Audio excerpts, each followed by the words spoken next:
Sehingga kesalahan-kesalahan manusia itu bisa dua. Bisa saja ustadz itu salah, bisa saja yang salah itu Anda mengustadkan dia yang sebetulnya ada ustadz.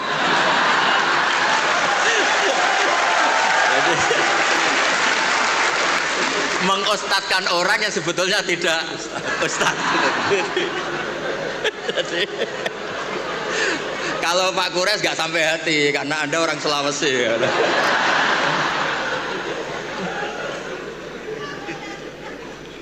Ya, ini yang dari UMS ya? UNS Solo itu. Itu yang penting yang terakhir aja dapat beasiswa tadi doanya. Begini ya, saya memang sering kalau boleh dibahasakan dalam fikih itu fatwa. Gak penting taat banget, sepenting tidak maksiat. Itu tuh mudah, penting tidak maksiat. Sesuatu itu bisa sangat akademik, sangat keilmuan. Misalnya kita bilang racun itu membunuh.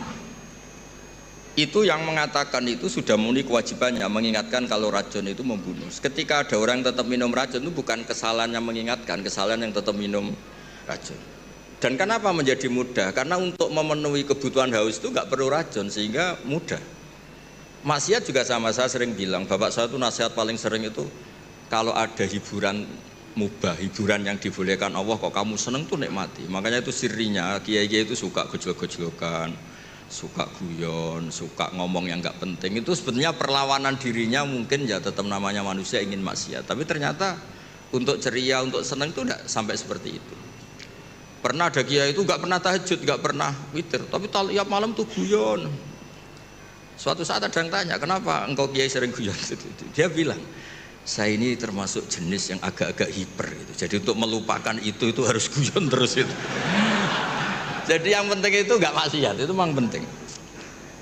Nah nanti kalau makom itu dinaikkan lagi, wa qurratu aini fi sholat, memang hiburannya itu sholat. Makanya Nabi itu, Aisyah itu cantik, Sayyidah Aisyah itu cantik, dan kalau tidur itu sengaja ditelentang di depan Nabi. Perlu dicatat Aisyah itu perawan dan cantik. Itu Nabi tetap sholat. Kenangannya Sayyidah Aisyah, kalau sujud kaki saya tak tekuk, tapi kalau beliau berdiri tak sonjorkan lagi, tetap saja sholat. Malah beliau pamit, dari ini ata'abbadu li rabbi, saya pamit ya maklumi, saya ini baru asik dengan Allah. Ini pasti hadirin nggak terima semua, wah itu nggak bisa Gus, berat itu. Kalau menurut saya Anda lebih bisa, karena istri kamu pasti nggak mau.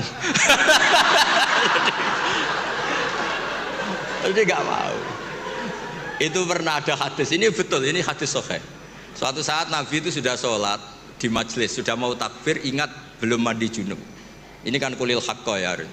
Terus Nabi pulang terus mandi junub, terus bilang saya lupa nggak mandi junub, makanya saya pulang mandi junub terus sholat. Ada yang tanya, Gus, masa Nabi gitu?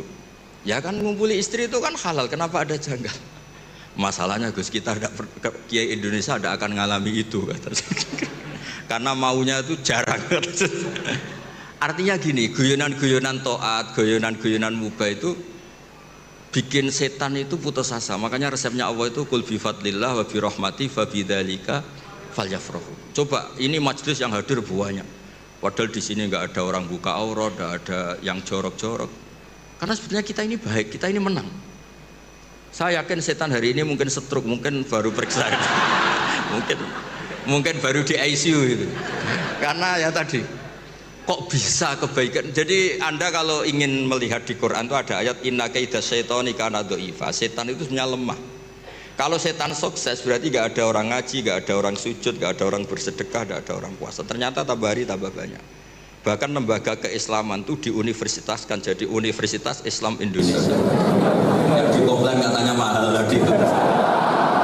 Terus rektornya gak terima. Yang lain harus terima kan, gak punya kepentingan menjawab. Yang punya kepentingan kan rektor. Jadi nggak terima kalau solehnya nggak diungkapkan tadi. Berapa yang beasiswa?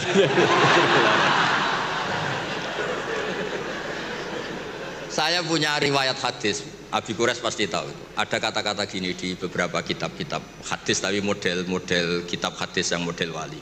Karangannya Abu Nu'aim al-Asfihani. Hadis itu kan ada Bukhari, Muslim, ada hadis yang tiba kayak Abu Nu'aim, termasuk muhaddis besar. Laisa syai'un asyadda ala iblis wa junudihi minasyayatin wala aktsara li bukaihim min ayyara musliman sajidan. Tidak ada sesuatu yang bikin iblis itu nangis, bikin iblis itu susah, dibanding atau daripada melihat orang-orang Islam itu bersujud. Jadi sebetulnya kekalahan iblis itu berkali-kali. Orang masih ingin memahami Quran, termasuk yang dari Sulawesi tadi, orang ingin masih punya kiai yang baik, tidak misoh-misoh. Ya harus dimulai dari memilih kiai yang baik. Kita ini kan wong salah pilih kok marah-marah sendiri, ini gimana? Ini kan repot itu. Makanya kalau istri Anda sering marah-marah itu yang salah istrinya apa pilihan Anda coba?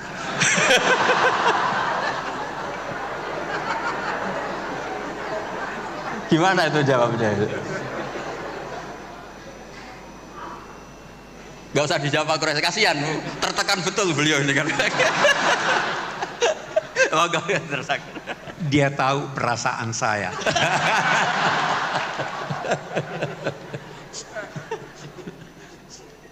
Sudah terjawab semuanya, apalagi yang mau dijawab.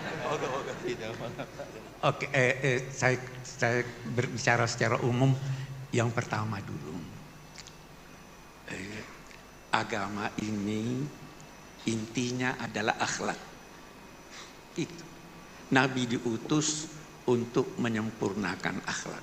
Akhlak terhadap Tuhan, akhlak terhadap manusia, akhlak terhadap binatang, akhlak terhadap air. Saya maaf, saya tidak buka ini. Saya berdua dengan Gus Baha. Karena kalau sudah terbuka akan dibuang. Kita harus punya akhlak terhadap air. Ya kan? Nah, jadi inti agama ini akhlak. Yang kedua,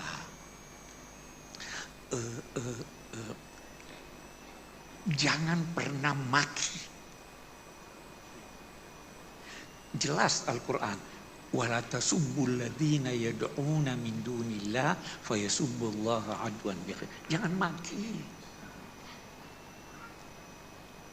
Itu satu. Jadi kalau memang dia ustadz atau kiai, dia tidak bakal maki. Itu yang kedua. Jadi salah pilih itu. Iya. Jadi artinya yang ketiga yang saya ingin katakan, jangan karena berbeda lantas saling menghujat. Bisa jadi perbedaan itu memang dikehendaki Tuhan. Ada perbedaan yang dikehendaki Tuhan. Apa itu? Walau sya'allahu la ja'alakum ummatan wahidah. Kalau Tuhan mau semuanya. Tuhan memang mau kita berbeda. Karena kita tidak bisa hidup tanpa berbeda. Nah, Quran mau kita berbeda. Salah satu sebab perbedaan adalah Quran. Karena penafsirannya bisa berbeda. Saya beri contoh. Wudhu disuruh basuh kepala. Iya. Apa itu kepala? Apa itu kepala? Sudah beda-beda. Sedikit. Oke. Kita baca itu ayat. Hendaklah mereka menggunakan tutup kepala mereka untuk menutup dadanya. Yang disuruh di sini menutup dada menggunakan tutup kepala, atau yang disuruh adalah menutup kepala dan dada? Sudah beda, ya kan? Tutuplah gelas itu pakai buku ini.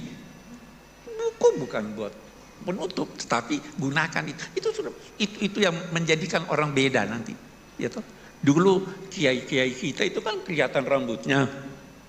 Karena dia pahami kepala bukan semua kepala. Jadi bisa beda. Jangan kita toleransi. Sedangkan yang terhadap non-muslim kita toleransi. Toleransinya itu jauh lebih hebat dari toleransi yang biasa kita dengarkan. Kalau beda pendapat, yang biasa kita dengarkan apa? Pendapat Anda salah, tapi boleh jadi benar. Pendapat saya benar, tapi boleh. Yang diajarkan Al-Quran lebih dari itu. Apa diajarkan? Qul inna au iyyakum la'ala hudan au fi dhalalin mubin. Qul la tus'aluna amma ajramna wa la nus'alu. Boleh jadi saya yang salah, boleh jadi kamu yang benar, boleh jadi kamu yang salah, boleh jadi saya yang benar. Kita serahkan pada Tuhan. Tidak ada pertengkaran.